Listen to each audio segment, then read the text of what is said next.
To start this little video essay, I'll open like this. I can sum prototype up in 5 words. This is a fun game. 5 words that at their core are quite simple, direct and straightforward. 5 words that sadly I don't say as often as I would like to in 2023. Some would say that we experienced the golden age of gaming between the period of 2007 and 2011. It almost seemed like every second game that was released was bound to become a cult classic in the years to come. Prototype is one hell of an example of just that. Pure, unadulterated fun. As I booted the game for the first time last night, I was overcome by a wave of nostalgia. I was instantly transported back to simpler times.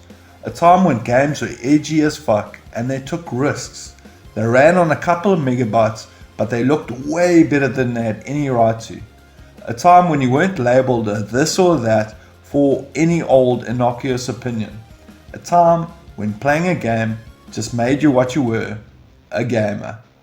Along with Arkham Asylum, Spider-Man Web of Shadows, and Need for Speed Pro Street, Prototype was one of the 4 first games I ever bought alongside my brand spanking new shiny gaming laptop, a Lenovo Wi-Fi 50p. I was so proud of that goddamn old laptop. I bought it with my first 3 months worth of paychecks from my first proper job in IT. Bright-eyed and bushy-tailed, freshly finished with my studies.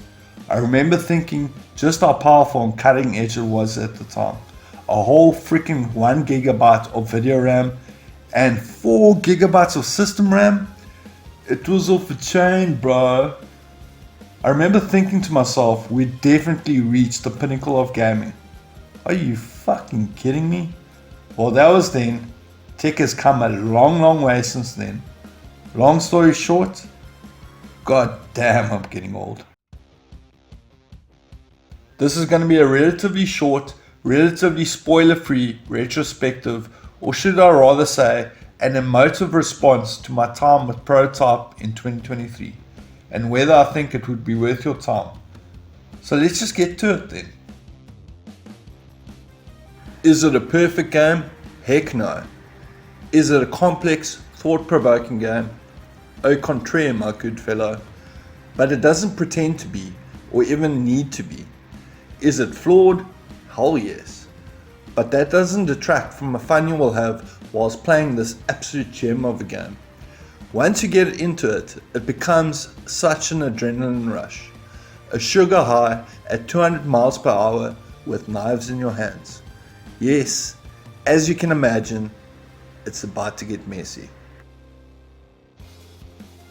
The cutscenes are pretty badass and actually surprisingly good for its day.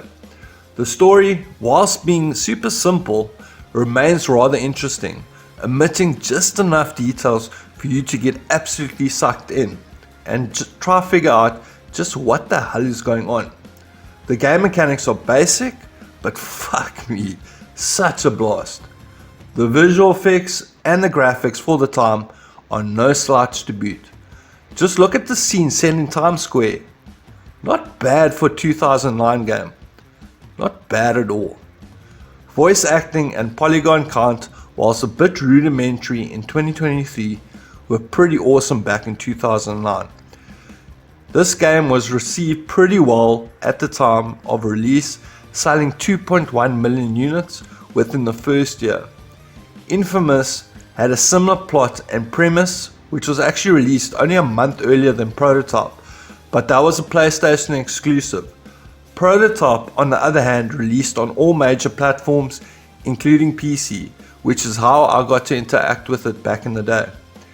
Interesting fact, I've never owned a PlayStation, and I've only ever played FIFA and Gianna Loma Rugby very unsuccessfully with a controller. A mouse and keyboard warrior to the end, baby. Prototype is an open world game that feels slightly similar to GTA 5, but with its focus squarely set on destruction. Destruction of property, destruction of your enemies, and most importantly, destruction of any form of boredom whatsoever. Being a game from way back in 2009, you may encounter some issues, namely in the resolution and mouse departments. Fixes for these shortcomings are easily remedied. This game came out when 30 FPS was still very much the standard in gaming, especially on consoles. Due to this, the mouse starts becoming unstable and unresponsive at higher frame rates. This can easily be fixed by capping your FPS to 60 using River Tuner statistics, which smooths out any kinks, so I got you covered. Also, you may notice that in certain cases 1280 by 800 will be the maximum resolution you can set in-game. All you need to do is replace a simple DLL file, and I'll leave a link in the description of the video for you to go and download that file. Once we have this sorted, we can move on to some extra visual adjustments via the NVIDIA control panel. Setting anti-aliasing and anisotropic filtering to their absolute maximum values, as well as using driver level sharpening will enhance the look and feel of this game by quite some measure. That being said, for a 14-year-old game, it still looks pretty damn good by today's standards, especially if you compare it to the likes of the absolute travesty, which is Golem, a game which has an RTX 3060 listed as the minimum requirements. Are you fucking kidding me? We are going backwards in 5th gear, folks. But back to Prototype. Traversal is so much fun in this game. In fact, other than being an absolute agent of mayhem and destruction, I'd say Traversal is probably the biggest selling point of this game. It's just that damn good. Naturally, you start off a little bit hamstrung at first. After all, we are playing a video game. You can't start at full strength. It just doesn't work that way. But you are still supernaturally blessed in the sprinting and jumping departments. True, it pales in complexion to what you will be able to do in a short few hours via skill unlocks. Note to self, as soon as you unlock events, you should try and finish them as quickly as possible. This will enable you to level up Alex and enhance your experience. Or else you're going to be severely outgunned and outmuscled as shit hits the fan from pretty early on. Mastering the traversal, whilst not being difficult, does take a little bit of time getting used to, but once you do, the simple act of movement becomes such a factor of fun. Scaling buildings while sprinting vertically across the windows trailed only by broken glass and a bloody streak. Is it not the most video gamey thing you can do is to go as high as possible just so you can jump down? But instead of a mess of blood and bone, once the dust settles, you emerge still in the hero landing pose. I think this just might be a power fantasy.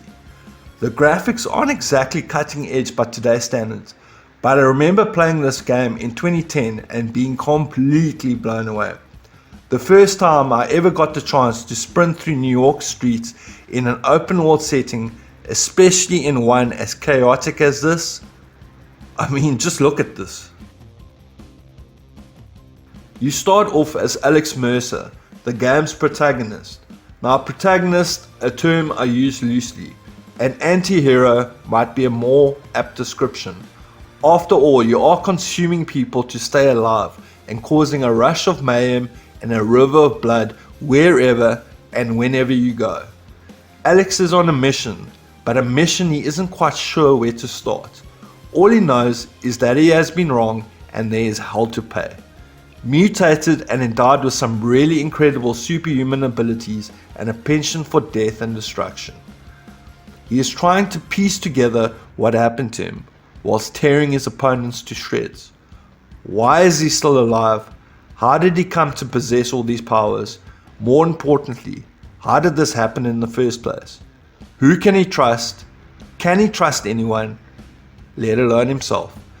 As the game unfolds, the pieces of the puzzle slowly begin to piece together in the most brutal of fashions. Earlier I said that this is going to be a relatively spoiler-free retrospective, so more than I've already said, I don't want to say. If you haven't played this game before, I highly recommend you do just that. It has a simplistic charm that all the best games from that period had. As of late, gaming has been going through a very weird phase.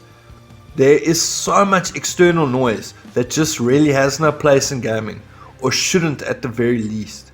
There have been some real gems lately and some good remakes, but duds and broken games are becoming way too commonplace for my liking.